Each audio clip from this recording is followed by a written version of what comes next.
मैं 3 चीजें बोलना चाहता हूँ। पहली चीज बोलने नहीं दे रहे हैं। नरवणे जी ने नहीं कहा, इतना बोल दे। रिकॉर्ड पर बोले कि नरवणे ने नहीं कहा है। मोदी जी घबराए हुए हैं। आपने देखा जो ट्रेड डील 4 महीने से रुकी नहीं 4 महीने कुछ बदला नहीं, किसी ना किसी कारण जो मैं जानता हूं नरेंद्र मोदी जानते हैं। नरेंद्र मोदी जी ने कल शाम उस डील को साइन कर दिया। नरेंद्र मोदी जी पर प्रेशर है, भयंकर प्रेशर, और नरेंद्र मोदी जी का जो इमेज का गुब्बारा है, जो हजारों करोड़ रुपए लेकर बनाया गया था, वो फूट सकता है। इशू ये नारावाने की स्टेटमेंट नहीं है,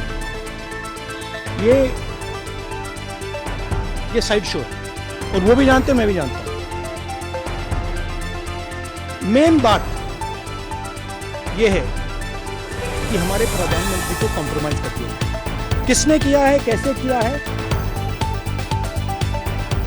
ये हिंदुस्तान की जनता को सोचना है। मगर इतिहास में पहली बार हिस्ट्री में एलओपी को प्रेसिडेंशियल एड्रेस में नहीं बोलने दिया।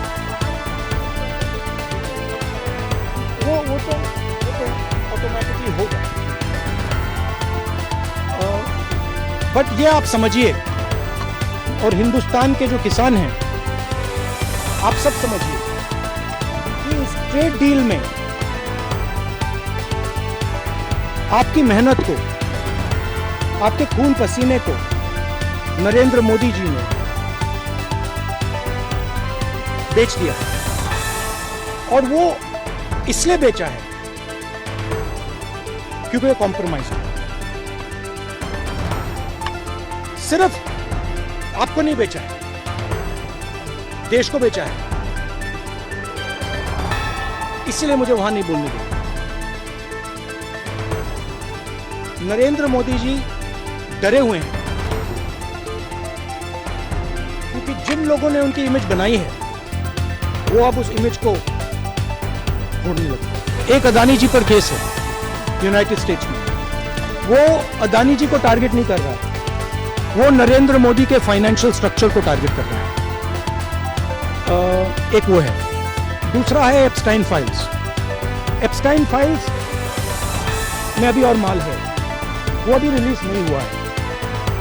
इसीलिए इस दबाव में आकर एप्स्टाइन फाइल्स में जो है, जो पूरा देश जानना चाहता है, मगर अभी अमेरिका ने रिलीज नहीं किया है। और दूसरा जो अदानी जी पर केस है, जो एक्चुअली मोदी जी पर केस है, क्योंकि वो बीजेपी का फाइनेंशियल स्ट्रक्चर है, मोदी जी का फाइनेंशियल स्ट्रक्चर है। तो ये 2 प्रेशर पॉइंट्स हैं। और आप ये बात समझ लो, देश ये समझ ले कि प्रधानमंत्री कॉम्प्रोमाइज